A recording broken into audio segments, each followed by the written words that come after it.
হযরত হুদ আলাইহিস সালামের জামানায় একজন অহংকারী বড় পয়সাওয়ালা মানুষ ছিল, যার নাম হলো সাদ্দাদ। সাদ্দাদ আল্লাহর জান্নাতে যাবে না। হুদ আলাইহিস সালামের কাছে জানতে চাইলেন, হে হুদ, তোমার আল্লাহ যে পরকালে জান্নাত দিবে, জান্নাতের ডেফিনিশন বলো, জান্নাতটা কেমন হবে? কয়, আমার আল্লাহর জান্নাতটা অনেক বড় হবে, হুরে গেলমান থাকবে, হীরা জহরাত দিয়ে সাজানো থাকবে, একটা ইট থাকবে স্বর্ণের, আরেকটা ইট হবে রূপার। সুবহানাল্লাহ কন্যা। মণি মুক্তা দিয়ে সাজানো একটা জান্নাত আল্লাহ আমাদেরকে দিবে। সাদ্দাত সব কিছু জানার পর বলে, হে হুদ, আমি তোমার আল্লাহর জান্নাতে যেতে চাই না, আমি নিজেই একটা জান্নাত বানাবো। জোরে কর নাউজুবিল্লাহ।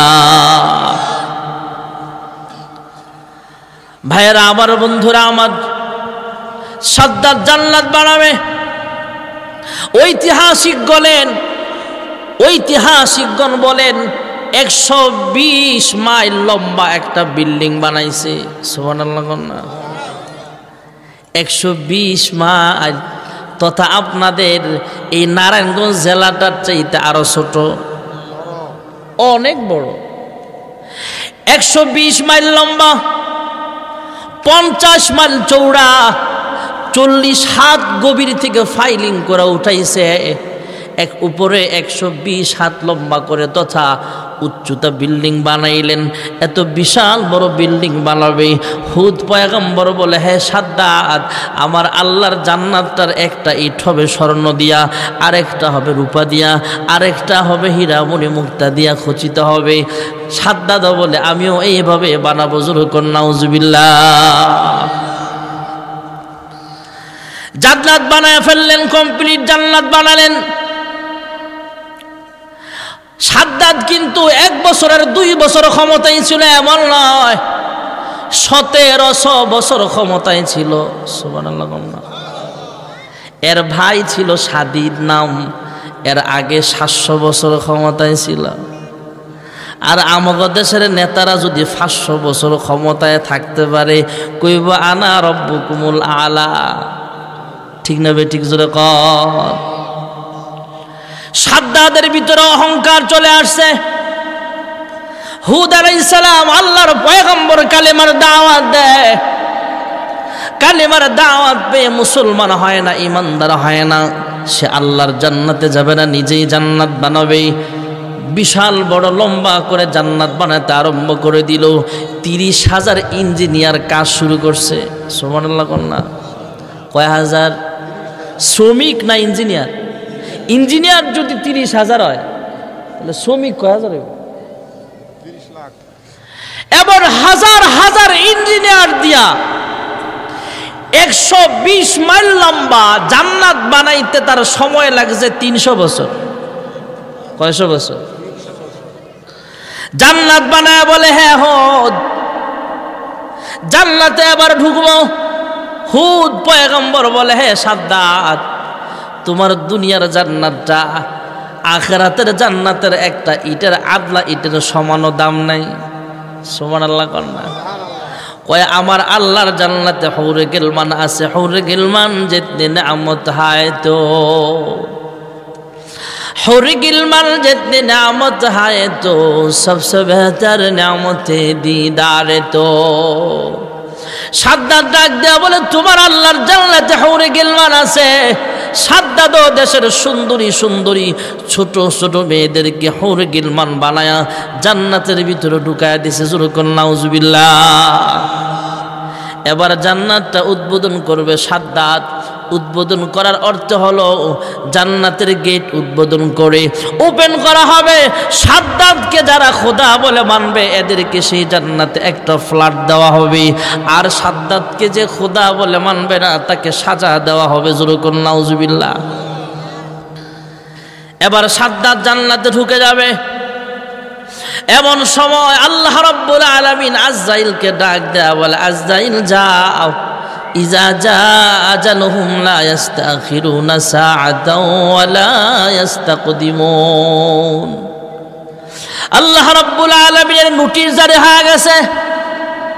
হ্যাঁ আজরাইল, এই মুহূর্তে আমি আল্লাহর হুকুম হলো তার রূহটা কবজ করো, সে যেন তার বানানো জান্নাতে প্রবেশ করতে না পারে।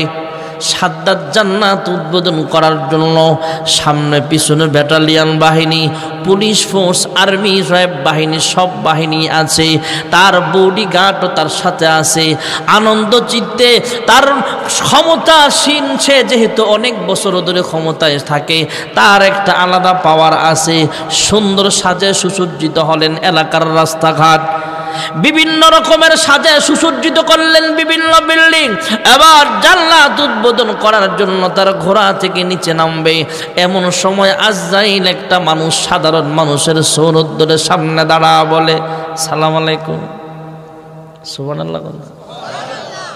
সাদ্দাত কয়, ভিক্ষা দেওয়ার টাইম নাই, সর। ভিক্ষা দেওয়ার, দেখতে বোঝা যায় ভিক্ষুক। ভিক্ষুক ডাক দেয়া বলে, হ্যাঁ সাদ্দাত, তোমার সাথে পার্সোনাল আলাপ আছে। কয়, সর বেটা, এখন আমি জান্নাত উদ্বোধন করব, তোমার সাথে কথা বলার আমার টাইম নাই।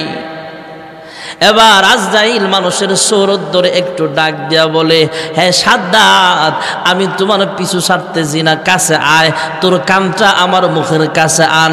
কানটা যখন সামনে আনলো, বৃদ্ধ মানুষটার মুখের কাছে যখন কানটা আনছে, ডাক দেয়া বলে, সাদ্দাত, তাকাব্বুরি করিস না, অহংকারী করে লাভ নাই, আমার নাম হলো মালাকুল মউত আজরাইল। যুরকুন সুবহানাল্লাহ। এতক্ষণ বলেছে তোর ভিক্ষা দেওয়ার টাইম নাই, এখন ডাক দেয়া বলে, আজরাইল ভাই, এই জান্নাতটা তোমারে আমি দিয়ালাম, আবার 1700 বছর ক্ষমতা তোমারে দিয়ালাম, শুধু আমাকে কয়েক মুহূর্ত, এক মুহূর্ত সময় দাও, কয়েক সেকেন্ডের ভিতরে আমি শুধু জান্নাতের গেট দিয়ে ভিতরে ঢুকবো, আমার বানানো জান্নাতে ঢুইকা এক নজর দেখা তারপরে আপনার কাছে আত্মসমর্পণ করব। আজরাইল ডাক দেয়া বলে, হ্যাঁ সাদ্দাত, তুই আল্লাহর সাথে নাফরমানি করেছ, আল্লাহর জান্নাতে যেতে চাও না, নিজে জান্নাত বানানোর ওয়াদা করেছ, নিজেই জান্নাত বানিয়েছ। আমার আল্লাহর হুকুম, তোর বানানো জান্নাতে তুই নিজেই ঢুকতে পারবি না। এই মুহূর্তে আল্লাহর হুকুমে হযরতে আজরাইলের রূহ কবজ করে নিলেন। যুরকুন সুবহানাল্লাহ। হযরত আজরাইলকে আল্লাহ জিজ্ঞেস করে, আজরাইল, অনেক কথা বলার পরে এক পর্যায়ে আল্লাহ তাআলা কুদরতে আওয়াজ দিয়া বলে, আজরাইল, এমন কোন মানুষের রূহ কবজ করার সময় তোমার মায়া লাগছে এমন আসেনি? কয়, হ্যাঁ আজরাইল, কার রূহ কবজ করার সময় তোমার মায়া লেগেছিল? আল্লাহ, আজ থেকে অনেক বছর আগে একটা বিশাল বড় একটা জাহাজ চলতেছিল সমুদ্রের মাঝখান দিয়া, খুব দ্রুত গতিতে একটা জাহাজ চলতেছিল। হঠাৎ করে ধমকা হাওয়া, জোড়ো হাওয়া, টর্নেডো চলতেছে, সাগরের মাঝখানে উত্তাল তরঙ্গ, একটা জাহাজ চলতেছে, কিন্তু নদীর পানিগুলো ঢেউয়ের সাথে বাড়ি খাইতে খাইতে এক পর্যায়ে এত ঝড় আরম্ভ হয়ে গেছে, ঝড়ের কবলে ওই জাহাজটা ডুবে দুনিয়াতে যত মানুষ ছিল তথা জাহাজের ভিতরে যত মানুষ ছিল, এই মানুষগুলো দুনিয়া থেকে বিদায় হয়ে গেছে। কিন্তু একজন মহিলা, এই মহিলাটা আবার স্বাভাবিক সুস্থ মহিলা নয়, এই মহিলাটা ছিল প্রেগনেন্ট মহিলা তথা গর্ভবতী একজন মহিলা।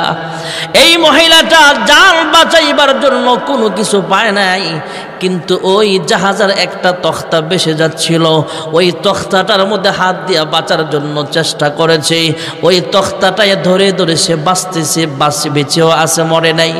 হঠাৎ করে তার প্রসব বেদনা আরম্ভ হয়ে গেল।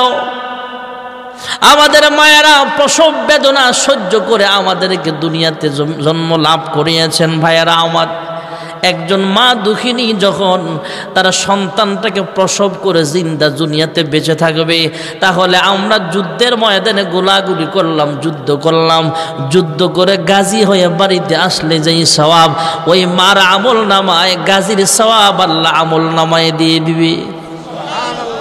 আর কোন মা সন্তান প্রসব করার সময় যদি দুনিয়া থেকে বিদায় হয়ে যায়, আমরা যুদ্ধের ময়দানে শাহাদাত বরণ করলে যে মর্যাদা, ওই মা প্রসব বেদনা সহ্য করতে না পেরে তথা সন্তান জন্মগ্রহণ করানোর সময়, সন্তান জন্ম লাভ করার সময় যদি মা দুনিয়া থেকে বিদায় হয়ে যায়, যুদ্ধের ময়দানের শহীদের মর্যাদা, এই মাকেও আল্লাহ শাহাদাতের মর্যাদা দান করবে। জুরুকুন সুবহানাল্লাহ। আজরাইল বলে, আল্লাহ এই মুহূর্তে মহিলাটার প্রসব বেদনা আরম্ভ হয়ে গেছে। এক পর্যায়ে সেখানে কোনো ডাক্তার নাই, নার্স নাই, কোনো ধাত্রী মহিলাও সেখানে নাই, সেখানে কোনো দাইমার ব্যবস্থাও নাই। হে আল্লাহ, এই মহিলাটার পেট থেকে বাচ্চাটা আল্লাহ প্রসব করিয়েছেন। এই মহিলাটা এক হাতে কাঠের মধ্যে ধরে রাখছে, আর এক হাতে বাচ্চাটাকে বুকের সাথে জড়ায় রাখছে। এখনো দুধ পান করতে পারে নাই, দুধ পান করবে মায়ের বুকের সাথে মিশাইলেন। আল্লাহ ডাক দেয়া বলে, আজরাইল রে, এই মুহূর্তে আমি আল্লাহর হুকুম হয়ে গেছে, মাটাকে দুনিয়া থেকে বিদায় করে দিবা, এই সন্তানটা যেন মায়ের দুধ পান করতে না পারে। জুরকুন সুবহানাল্লাহ। আজরাইল বলে, আল্লাহ আপনার হুকুমে সেদিন সেই মায়ের রূহ কবজ করেছিলাম, আর এই ছোট বাচ্চাটাকে কাঠের উপরে ভাসায় দিয়েছিলাম। এই মাটা তার সন্তানটাকে কষ্ট করে জন্ম দিল, কিন্তু বুকের দুধ পান করাইতে পারে নাই। এত ঢেউয়ের ভিতরেও মা দুঃখিনী তার সন্তানটাকে বুকে জড়ায় রাখছে। আয় আল্লাহ, তখন আমার মায়া লাগছে, মাকে যদি দুনিয়া থেকে বিদায় করে দেওয়া হয় তাহলে সন্তানটাকে কে পালবে? সুবহানাল্লাহ। আল্লাহ ডাক দেয়া বলে, আজরাইল তুমি তো মায়ের রূহ কবজ করে দিয়েছো। কয় হ্যাঁ। এরপরে সন্তানটার কি হয়েছে তুমি জানো না? তুমি আবার শোনো। কয় আল্লাহ কি হয়েছিল বলেন? আল্লাহ তাআলা জানায়া দিলেন, হ্যাঁ আজরাইল, এই সন্তানটাকে আমি আল্লাহ মেরে ফেলি নাই। এই তখতাটাকে ভাসায়া ভাসায়া নদীর পানিকে হুকুম দিলাম, এই বাচ্চাটার যেন সর্দিও না লাগে, ঠান্ডাও না লাগে, এই ছোট শিশু বাচ্চাটা যেন পানিতে না ডুবে। সুবহানাল্লাহ। পানি আল্লাহর গোলাম। জোরে বলেন, কার গোলাম?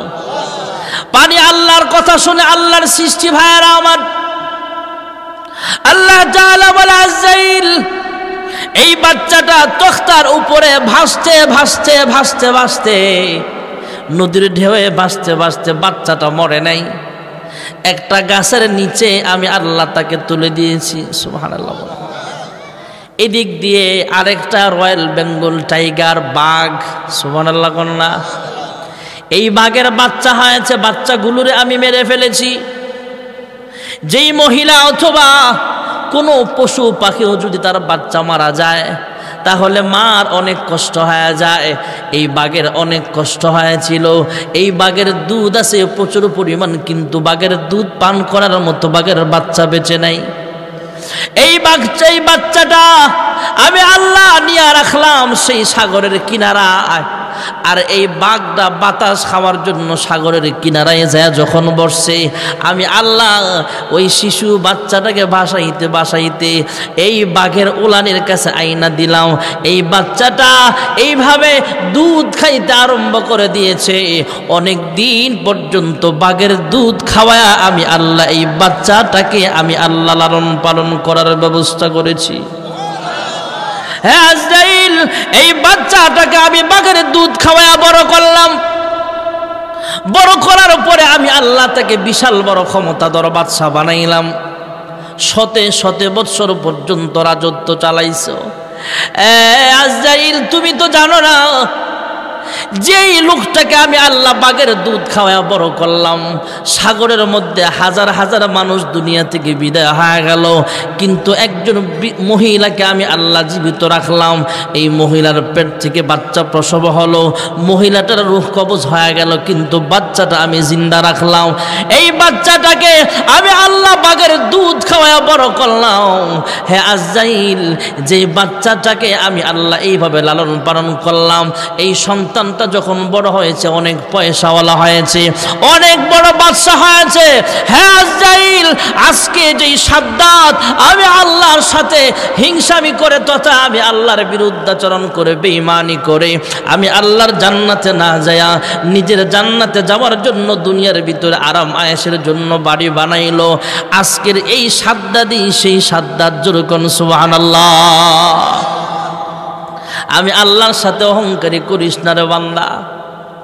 হ্যাঁ আজরাইল, আজকে যে সাদ্দাতের রূহ কবজ করতে তোমার কষ্ট হয়েছিল, কয় আল্লাহ একটু জান্নাতটা দেখলে আর কি হইতো, সে তো মারাই যাবে, জাহান্নামে যাবে। আয় আল্লাহ, ওই মহিলাটার রূহ কবজ করতে আমার কষ্ট লেগেছিল, আর এই সাদ্দাতের রূহ কবজ করতে কষ্ট হয়েছিল। আল্লাহ বলে ওই শিশু বাচ্চাটাই আজকের সাদ্দাত, যাকে আমি আল্লাহ লালন পালন করলাম রব হিসাবে, সেই আমি আল্লাহর সাথে বেঈমানি করেছে। অতএব আল্লাহর সাথে বেঈমানি করা যাবে না। ঠিক না বে ঠিক? আমরা হুকুম মানব কার? আর জোরে বলেন। আল্লাহ রাব্বুল আলামিন আমার তেলাওয়াতকৃত আয়াতে বলেন, ইয়া আইয়ুহাল্লাযীনা আমানু কুতিবা আলাইকুমুস সিয়াম কামা কুতিবা আলাল্লাযীনা মিন ক্বাবলিকুম লাআল্লাকুম তাত্তাকুন।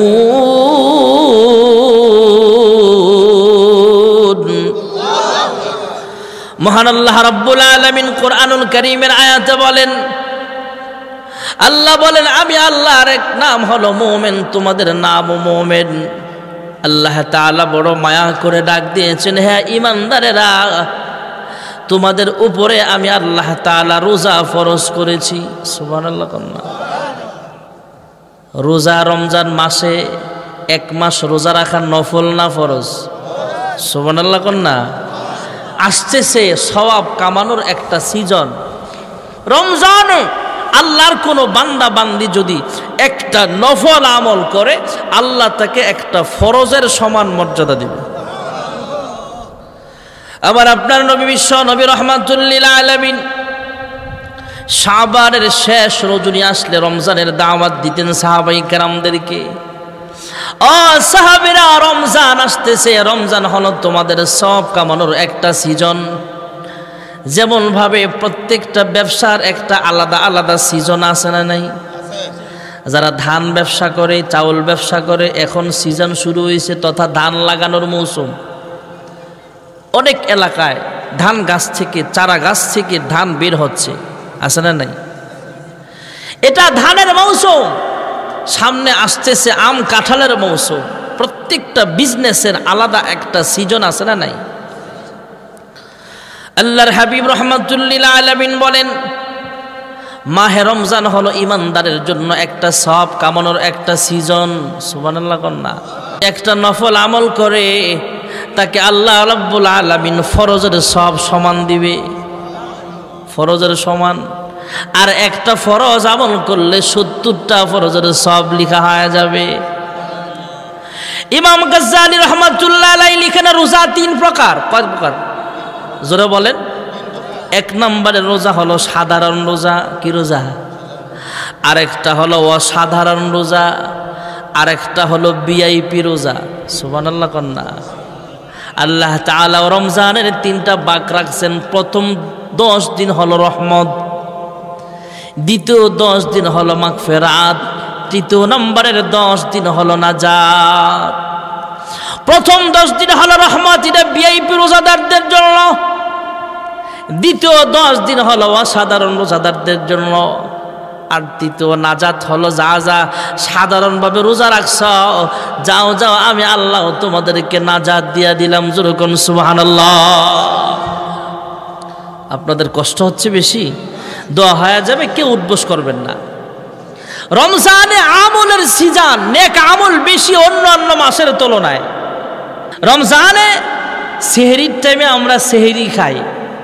সেহরি খাইলে শুধু পেট ভরবে এমন না, সেহরিতে আল্লাহ এমন বরকত দিছে, সেহরি খায় আর যদি কেউ নিয়ত করে আল্লাহ আমার গুনাহ মাফ করো, গুনাহ মাফ হবে। সেহরিটা ঔষধ, রোগের শিফা। যারা দেখবেন অসুখের বায়না দইরা, যে গ্যাস্ট্রিক এই রোগ সেই রোগের বায়না দইরা রোজা রাখে না, এদের অসুস্থতা আরো বাড়ে। আর যারা অসুস্থ শরীর নিয়েও চেষ্টা করে রোজা রাখেও তার রোগ আল্লাহ কমায় দেয়। সুবহানাল্লাহ বলে। আমরা সেহরি খাওয়ার পর রোজা শুরু করে দিলাম। রোজার হক হলো সারাদিন জবানকে হেফাজত করা। রোজা রাখলাম, কিন্তু রোজা রাইখাও গীবত শিকায়াতকারী আছে না নাই? হাদিস শরীফে আসছে, আল্লাহর হাবিবের কাছে আইসা এক সাহাবী বলতেছে, ইয়া রাসূলুল্লাহ, দুজন মহিলা রোজা রাখছে, এদের অনেক কষ্ট হচ্ছে রোজা রাখা। কয় যাও তাদেরকে মুখের ভিতরে আঙ্গুল দিতে বলো, তার মানে বমি করতে বলো। বমি করছে, বমি কইরা দেখে গোশত দেখা যায়। বলছে এই দুজন মহিলা গীবত শিকায়াত করেছে, এই জন্য তাদের রোজা রাখতে কষ্ট হচ্ছে। রোজা রাইখাও। আরে বাহিরের কথা কি বলবো, মসজিদের ভিতরে রমজানে তো আর জোহরের পরে খানা নাই। জোহর পরে আসর পর্যন্ত মসজিদে কিছু মুসল্লি সময় কাটায়, দুই চারটা বইয়া বইয়া, সবাই না, দু চারটা এমনও মুসল্লি পাওয়া যায় আপনাকে শহরে না গ্রামে কিছু পাই এমন, যে দু চারটা বইসা উমুকে বালানা উমুকে বালানা গীবত শিকায়াত মসজিদে বইয়াও করে রমজানে, আসে না নাই? এটা হলো সাধারণ রোজা।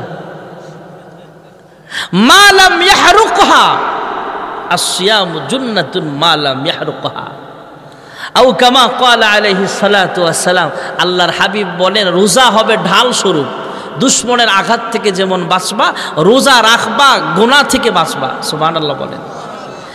এক নম্বরের জবানের হেফাজত করা, দুই নম্বরের চোখের হেফাজত করা। আমাদের চোখ দিয়া গুনাহ হয় কি হয় না? কানের হেফাজত করা, কানের গুনাহ আছে না নাই? হাতের হেফাজত করা, হাতের গুনাহ আছে না নাই? এবং অন্যান্য অঙ্গ প্রত্যঙ্গগুলোকে গুনাহ থেকে বাঁচায় রাখা, এটা হলো রোজার হক। ভাইরা আমার, বন্ধুরা আমার, সন্ধ্যা পর্যন্ত আমরা না খাইলাম, 5 ওয়াক্ত নামাজও ঠিক মতো পড়লাম, রমজানে 20 রাকাত তারাবিও পড়লাম। সুবহানাল্লাহ কোন। কিছু ভাইরা দেখবেন মসজিদে যায় খোঁচাইব, কি দরকার 20 রাকাত পড়ার, 8 রাকাত পড়লেই তো হয়, 12 রাকাত পড়লেই তো হয়, এমন খোঁচাইন না কিছু আসেনি সমাজে। তুমি এই মাসালা সিদ্দিরগঞ্জে কও কেরে, মদিনায় যায় কও, মক্কায় যায় বলো পারলে। ভাইয়েরা আমার, মক্কাতুল মুকাররমায়, মদিনাতুল মুনাওয়ারায় এখনো 20 রাকাত তারাবি। সুবহানাল্লাহ। ভাইয়েরা আমার, বন্ধুরা আমার, তাহলে তারাবি হবে কয় রাকাত? আমি আপনাদের জিজ্ঞেস করি, আপনাকে আমি 5 টাকা দিলাম, কয় টাকা? আপনি বললেন আমার 1 টাকা দাও, আমি দিলাম 5 টাকা, তাহলে 5-এর ভিতরে 1 আসেনি? জোরে বলেন। আপনি চাইলেন 2 টাকা, আমি দিলাম 5 টাকা, তাহলে 5-এর ভিতরে 2 টাকা আসে না নাই? এখন কেউ যদি বলে 8 রাকাত, হ্যাঁ 8 রাকাত, কেউ যদি বলে 12 রাকাত, হ্যাঁ 12 রাকাত, কেউ যদি বলে 16 রাকাত, হ্যাঁ 16 রাকাত, আমরা সবগুলোই মানি। তার মানে হলো আমরা যখন 20 রাকাত পড়ি, 20 রাকাত কি 8 রাকাতের বাইরে? 8 রাকাত পরে না 10 রাকাত হবে, এরপরে 12 রাকাত হবে, এরপরে 14 রাকাত, এরপরে 16 রাকাত, এরপরে 18-20 রাকাত হবে। তাহলে আমরা 8 রাকাত তো আদায় হয়, 12 রাকাত আদায় হয়, 16 রাকাত আদায় হয়, 20 রাকাত আদায় হয়, তাহলে তারাবি হবে কয় রাকাত? জোরে বলেন। তাহলে রমজান ছাড়া অন্য মাসের আমলের চাইতে রমজানের আমল কম না বেশি? সারাদিন রোজা রাখার পর আমরা ইফতারি সামনে নিয়ে বসে যাই। ভাইয়েরা আমার, ইফতারির সময় দোয়া কবুল হয়। সুবহানাল্লাহ। ইফতারির সময় কি কবুল হয়?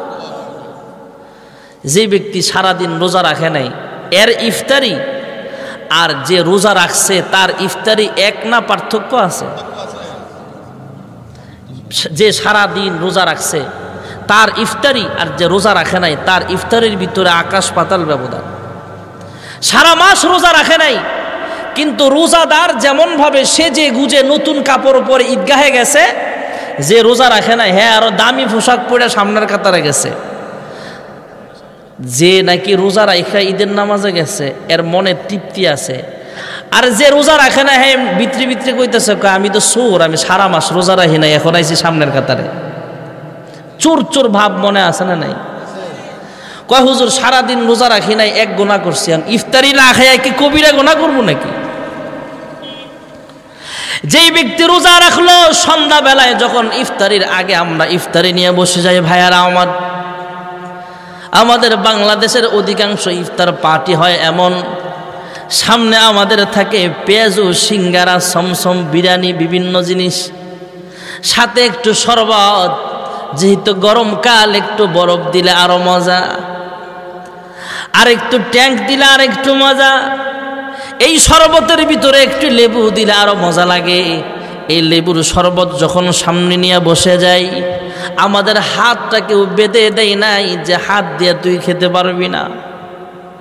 আল্লাহ তাআলা জিজ্ঞেস করে, হ্যাঁ ফেরেশতারা রে, আমার বান্দার সামনে খানা আছে, তার মুখে কি রুচি নাই? কয় হ্যাঁ রুচি আছে। ধরে খাবার মতো শক্তি তার হাতে আছে কিনা? কয় হ্যাঁ আছে। যদি সে ইফতারি আগেই খেয়ে ফেলে তাহলে কেউ কি তাকে মারবে এমন নাকি? কয় না। আল্লাহ বলে, ফেরেশতারা রে, তাহলে আমার বান্দা বান্দিরা কেন খায় না? ফেরেশতারা বলে, হ্যাঁ মালিক, তুমি হুকুম দিয়েছ ইফতারির টাইম না হওয়া পর্যন্ত তোমার বান্দারা এইভাবে বসে থাকবে। সুবহানাল্লাহ কোন। আমরা অনেক সময় ইফতারির আধা ঘন্টা আগে ইফতারি নিয়ে বসি, এমন আছে না নাই? তখন দোয়া করলে আল্লাহ ফিরায় দেয় না। আল্লাহ রাব্বুল আলামিন কুদরতে আওয়াজ দেয়া বলে, ফেরেশতারা রে, আমার যেই বান্দা বান্দি হাতে শক্তি আছে, মুখেও রুচি আছে, কোনো বাধা নাই, পুলিশও কিচ্ছু বলবে না, ফেরেশতারাও কিচ্ছু বলবে না, তারপরেও যতক্ষণ পর্যন্ত আমি আল্লাহর হুকুম না হবে ইফতারি করার, ততক্ষণ পর্যন্ত আমি আল্লাহর ভয়ে আমার যেই বান্দা বান্দি ইফতারি করে নাই, হ্যাঁ ফেরেশতারা তোমরা সাক্ষী থাকো, আমি আল্লাহ রাব্বুল আলামিন এই বান্দা বান্দিদের জিন্দেগীর সব গুনাহ আমি আল্লাহ মাফ করে দিলাম। এই জন্য আল্লাহ রাব্বুল আলামিন বলেন, ইয়া আইয়ুহাল্লাযীনা আমানু কুতিবা আলাইকুমুস সিয়াম, হে ঈমানদারেরা, তোমাদের উপরে রোজা ফরজ করা হয়েছে, কামা কুতিবা আলাল্লাযীনা মিন ক্বাবলিকুম লাআল্লাকুম তাত্তাকুন। আল্লাহ রাব্বুল আলামিন নামাজের বেলায় একথা বলেন নাই, কামা ফুরিজা আলাল্লাযীনা মিন ক্বাবলিকুম। যাকাতের ব্যাপারে আল্লাহ বলে নাই, কামা কুতিবা আলাল্লাযীনা মিন ক্বাবলিকুম। আল্লাহ রাব্বুল আলামিন হজ্জে বাইতুল্লাহর ব্যাপারেও এই কথা বলে নাই। রোজার ব্যাপারে শুধু বলেছেন তোমাদের পূর্ববর্তীদের উপরেও ফরজ করা হয়েছে। এর কারণ অনেকগুলো লেখেন মুফাসসিরিন হযরতগণ। একটা কারণ হলো আল্লাহ তাআলা বুঝিয়েছেন, হে শেষ জামানার নবীর উম্মত, তোমরা ভাই বোনা শুধু তোমাদের উপরে এই আমলটা চাপায়া দেওয়া হয়েছে। সারাদিন রোজা রাখা কষ্ট জানি, এটা শুধু তোমরা করতেছে এমন নয়, পূর্বের নবীর উম্মতদের উপরও ফরজ করেছিলাম। যেরকম সুবহানাল্লাহ। তোমাদের কষ্ট হবে তা না, আগের তারাও রোজা রাখছে। সুবহানাল্লাহ কোন। আল্লাহ তাআলা এই কথাও বুঝিয়েছেন। মুফাসসিরিনগণ বলেন, পূর্বের নবীর উম্মতেরা অনেক সময় টাইম পাল্টাইছে, দিন পাল্টাইছে। গরমের দিনে রোজা রাখতে কষ্ট, তাই ছোট দিনে রোজা রাখছে। এরা অনেক সময় আগ পিছ করছে টাইম। তোমরাও এরকম দুর্নীতি করিও না। আমি আল্লাহ যেভাবে বিধান দিয়েছি সেইভাবে রোজা রাখো, লাআল্লাকুম তাত্তাকুন, তোমরা মুত্তাকিন হয়ে যাইবা। যেরকম সুবহানাল্লাহ। আল্লাহর ভয়, মুত্তাকিন হতে গেলে রোজা রাখবে, রোজা রাখতে হবে। রোজা না রাখলে সওয়াব না গুনাহ? যারা রোজা রাখে না এদের জন্য আযাব। আর যে ব্যক্তি রোজা রাখবে, রোজাদার বান্দা বান্দির জন্য আল্লাহ তাআলা অন্যান্য আমলের বেলায় বলে নাই আনা আজজি বিহি, এ কথা বলে নাই। রোজার ব্যাপারে আল্লাহ বলেছেন আস-সাওমু লি ওয়া আনা আজজি বিহি। হাদিসে কুদসিতে আল্লাহ জানিয়েছেন আল্লাহর হাবিবের মাধ্যমে, রোজা হলো আমার, আর এই রোজার হাদিয়া, উপঢৌকন, বকশিশ আমি আল্লাহ নিজের হাতে দেব। আর জোরে কন, আমি আল্লাহ নিজের হাতে দেব। কি দিবে আল্লাহ ভালো জানে। রায়ান নামক জান্নাত থেকে ডাকা হবে, হ্যাঁ রোজাদার, এ আল্লাহর বান্দা বান্দিরা, রোজা রাখছো দুনিয়াতে কষ্ট করে, রোজার হক আদায় করেছ, রায়ান নামক দরওয়াজা দিয়ে আমাদেরকে ডাকা হবে ইনশাআল্লাহ। সেই জান্নাতের ভিতরে আল্লাহ রাব্বুল আলামিন নিজের হাতে রোজাদারকে পুরস্কৃত করবে। জোরে কোন সুবহানাল্লাহ। তাহলে সামনে মাহে রমজান আসতেছে, এই মাহে রমজানের রোজাগুলো নফল না ফরজ? যাদের ঘরে খানা নাই এরা রোজা রাখবো, যারা ধনী এরা লাগবো না? না সবার জন্য? বুনিয়াল ইসলাম আলা খামসিন, ইসলামের স্তম্ভ 5টা। প্রথম হলো ঈমান, কালেমা, 2 নম্বরে নামাজ, 3য় নম্বর হলো রোজা। ঈমান তথা কালেমা, নামাজ, রোজা, ধনী গরিব, পুরুষ মহিলা, রাজা প্রজা সবার জন্য ফরজ। গরিবের জন্য হজ ফরজ না, গরিব যদি হজ না করে গুনাহ হবে না, যাকাত না দেয় গুনাহ হবে না। তবে কেউ যদি মালদার হয়ে যায়, নিসাবের মালিক হয়ে যায়, হজে যাওয়ার সামর্থ্য থাকে, হজ না করলে গুনাহ হবে, যাকাত না দিলে গুনাহ হবে। তাহলে ইসলামের প্রথম 3টা খুঁটি কালেমা আমরা পড়ে নিয়েছি, লা ইলাহা ইল্লাল্লাহ মুহাম্মাদুর সাল্লাল্লাহু আলাইহি ওয়াসাল্লাম। আল্লাহ ছাড়া কোনো মাবুদ, হযরত মুহাম্মদ সাল্লাল্লাহু আলাইহি ওয়াসাল্লাম আল্লাহর রাসূল। আমরা ঈমানদার। ঈমানের পরে প্রথম ফরজটাই হলো নামাজ। নামাজ কয় ওয়াক্ত? শুধু পুরুষরা পড়বে, মহিলারা না? না মহিলাদেরও? মাশাআল্লাহ, মা বোনেরা রোজার ব্যাপারে খুব চালু, মাসে মাসেও রোজা রাখে, অনেক সময় সবে বরাত আইলে 3টা রোজা রাখে, কিন্তু নামাজ পড়ে না। এমন আছে না নাই? সারা রমজান রোজা রাখে, তারাবি পড়ে না। কয় হুজুর তারাবির দোয়া জানি না, সুবহানাজিল মুলকি ওয়াল মালাকুতি এটা জানি না, এর লাগে তারাবি পড়ি না। এটা না পড়লে কি তারাবি হবে না? জোরে বলেন। 20 রাকাত পড়ার পর যে আল্লাহুম্মা ইন্না নাসআলুকাল জান্নাতা ওয়া নাউযু বিকা মিনান নার আমরা দোয়া করি, এই দোয়াটা না পড়লে কি তারাবি হবে না? এই অজুহাতে অনেকে নামাজ পড়ে না। এই জন্য এই অজুহাত দেওয়া যাবে না। মা বোনেরা নামাজ পড়তে হবে। রোজা ফরজ, নামাজও ফরজ। রোজা রমজানে 29 বা 30টা ফরজ, আর নামাজ দৈনিক 5 ওয়াক্ত ফরজ। সুবহানাল্লাহ বলেন। আল্লাহ তাআলা আমাদের সকলকে নামাজ রোজা, সামনে মাহে রমজান চলে আসছে, রমজানের হক আদায় করে রোজা রাখার তৌফিক দাও। সকলে বলে আমিন। আলহামদুলিল্লাহি রাব্বিল আলামিন, والصلاة والسلام على أشرف الأنبياء والمرسلين وعلى آله وأصحابه أجمعين.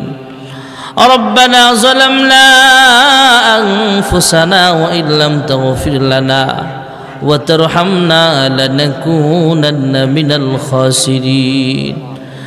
يا رب العالمين يا أكرم الأكرمين. অগমালিক গভীর রজনীতে আমি গুনাহগার, ওলামায়ে কেরামদেরকে সঙ্গে নিয়া, সাদা দাড়িওয়ালা মুরব্বীদেরকে সঙ্গে নিয়া তোমার শাহী দরবারে হাত উঠাইলাম। আল্লাহ শুরু থেকে এই পর্যন্ত যা কিছু আলোচনা হয়েছে, ভুল ভ্রান্তিগুলো মার্জনা করে আর হাদিয়া লক্ষ কোটি গুণ বাড়াইয়া ব্যথার ব্যথি উম্মতের কান্ডারি নবী মুহাম্মদুর রাসূলুল্লাহ সাল্লাল্লাহু আলাইহি ওয়াসাল্লামের পাক রওজা সোনার মদিনায় সবুজ রঙের গম্বুজের নিচে পৌঁছিয়ে দাও। ইয়া রাব্বাল আলামিন ইয়া আকরামাল আকরামিন। আগো মালিক, তাকে উসিলা করে বাবা আদম আলাইহিস সালাম থেকে মুনাজাত পর্যন্ত যত মুমিন মুমিনাত অন্ধকার কবরে শায়িত আছে, প্রত্যেকের কবরের হাদিয়াগুলো পৌঁছায়া দাও।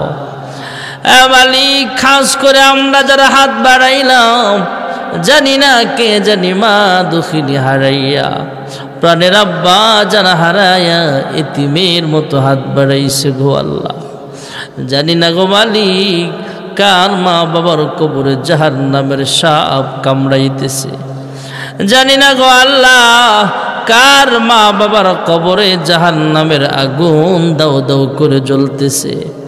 আয় আল্লাহ, তাদের পক্ষ থেকে মাফ চাই, ক্ষমা চাই। আজকের এই মাহফিলের উসিলায় তাদের কবরগুলো জান্নাতের বাগান বানায়া দাও। রব্বির হামহুমা কামা রব্বায়ানি সগীরা। এ মালিক, সামনে মাহে রমজান আসতেছে, রমজানের রোজাগুলো ঠিক মতো রাখার তৌফিক দিও আল্লাহ। আমাদের হায়াতে তুমি বরকত দান করে দাও। আল্লাহুম্মা বারিক লানা ফি রজব ওয়া শাবান ওয়া বাল্লিগনা রমাদান। আল্লাহুম্মা বারিক লানা ফি রজব ওয়া শাবান ওয়া বাল্লিগনা রমাদান। আগো মালিক, আমরা গুনাহগার, তোমার নাম গফফার, গুনাহের দিকে তাকাইলে জাহান্নাম ছাড়া চোখে দেখি না গো আল্লাহ। আল্লাহ, আমার গুনাহের খবর আমার ভাই জানে না, আমার বোন জানে না, আমার মা বাবা জানে না। আমার আম্মা আব্বা যদি আমার গুনাহের খবর জানতো তাহলে সন্তান বলে পরিচয় দিবে না। আমার সন্তান যদি আমার গুনাহের খবর জানতো কোনোদিন আব্বা বলে ডাক দিবে না। আয় আল্লাহ, দোকানদার যদি আমার গুনাহের খবর জানতো তাহলে আমার কাছে বেচা কিনা করতো না। আয় আল্লাহ, রিকশার ড্রাইভার যদি আমার গুনাহের খবর জানে তাহলে তার রিকশায় উঠতে দিবে না।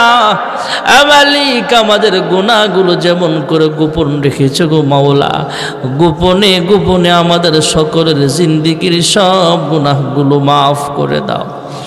আদর কো রিয়া মানুষ আল্লাহ বানায়া, কেমনে দিবা জাহান্নামে ফেলিয়া। গুনার বোঝা মাথায় লয়া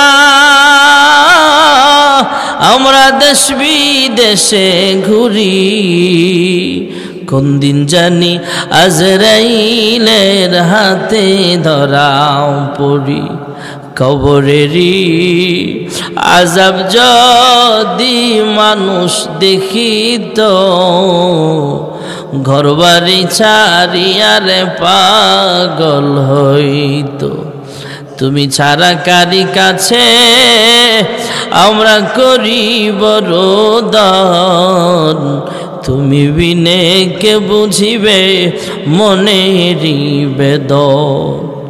তুমি যদি মাফ না করো আল্লাহ বান্দারে, বলো তোমার বান্দা যাবে কার কাছে। হ্যাঁ মালিক, দুনিয়ার ভিক্ষুক এক দরজা থেকে বিদায় করে দিলে অন্য দরজায় যাওয়ার সুযোগ পায়। আমরা একমাত্র তোমার দরজার ভিখারি গো মাওলা, তুমি ফিরায় দিলে কোথাও আমাদের যাওয়ার আর কোনো জায়গা নাই। আয় আল্লাহ, ফিরায়া দিও না গো মালিক, আমাদের সকলের জিন্দেগির সব গুনাহগুলো মাফ করিয়া দাও। আয় আল্লাহ, আমাদের সকলকে 5 ওয়াক্ত নামাজি বানাও, মা বোনদেরকে পর্দা নিশিনা বেদা জাহেদা সালেহা বানায়া দাও। অনেক ছেলে মেয়ে বিবাহের উপযুক্ত কিন্তু বিয়ে হয় না। আয় আল্লাহ, তুমি নেককার পাত্র পাত্রীর ব্যবস্থা করিয়া দাও। অনেকের বিবাহ হয়েছে কিন্তু সন্তান হয় না। হ্যাঁ মালিক, তুমি সন্তান দেওয়ার মালিক, তুমি নেক সন্তানের বাবা মা হিসেবে কবুল করিয়া নাও। আল্লাহ, জানি একদিন আমিও দুনিয়া থেকে বিদায় হয়ে যাব, আমার দেহ থেকে আজরাইল টান মেরে রূহটা বের করে দিবে। কিছু মানুষ দৌড়ে মসজিদে যাবে মাইকে এলান করার জন্য, কিছু মানুষ দৌড়ে বাজারে যাবে কাফনের কাপড় কেনার জন্য, কিছু মানুষ কবরস্থানের দিকে রওনা হবে আমার জন্য ঘর বানাইবার জন্য। আল্লাহ, কিছু মানুষ বড়ই পাতার গরম পানি করতে ব্যস্ত হয়ে যাবে। আল্লাহ, জীবনে কত গোসল করলাম, কত সাবান দিয়া নিজের শরীরটাকে ডললাম, কিন্তু এমন একদিন আসবে গো মালিক, যেদিন নিজের শরীরটা নিজের ময়লা পরিষ্কার করার মতো ক্ষমতা আমার থাকবে না। মশারি টানায়া বড়ই পাতার গরম দিয়া জীবনের শেষ গোসল দিয়া আমাকে কাফনের কাপড়ের প্যাকেট বানায়া দিবে। জীবনে কত কাপড় পরলাম, নিজের কাপড় নিজেই খুললাম, নিজে পরলাম, কিন্তু এমন একদিন আসবে ভিজা কাপড়টা চেঞ্জ করে শুকনা কাপড় পরার ক্ষমতা আবার নিজের শরীরে থাকবে না। আল্লাহ, কাফনের কাপড়ের প্যাকেট বানায় আমাকে কবরের বাসিন্দা বানায় দিবে। মালিক কাপড়ের প্যাকেট হওয়ার আগে ইহরামের দুইটা কাপড়ে নিজেকে জড়ায়া লব্বাইক লব্বাইক বলে বলে তোমার খানায় কাবার সামনে হাজিরা দেওয়ার তৌফিক সবাইরে দান করো। আল্লাহ যেখানে দৈনিক 120টা রহমত নাজিল হয়, আল্লাহ রাসূলের রওজা আতহারের সামনে যে সালাম দেওয়ার তৌফিক দাও, যেখানে দাঁড়ায় সালাম দিলে আল্লাহর হাবিব নিজের কান দ্বারা শুনতে পায়। মালিক মক্কার মানুষ কত ভাগ্যবান, মন চাইলে মক্কাতুল মুকাররমায় চলে যেতে পারে। মদিনার মানুষ কত ভাগ্যবান, মন চাইলে মসজিদে নববীতে চলে যেতে পারে।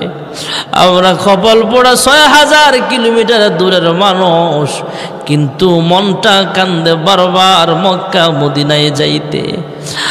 আল্লাহ টাকা নাই পয়সা নাই, আমরা গরিব অসহায় কাঙ্গাল, কিন্তু মন কান্দে বারবার সেখানে যাইতে।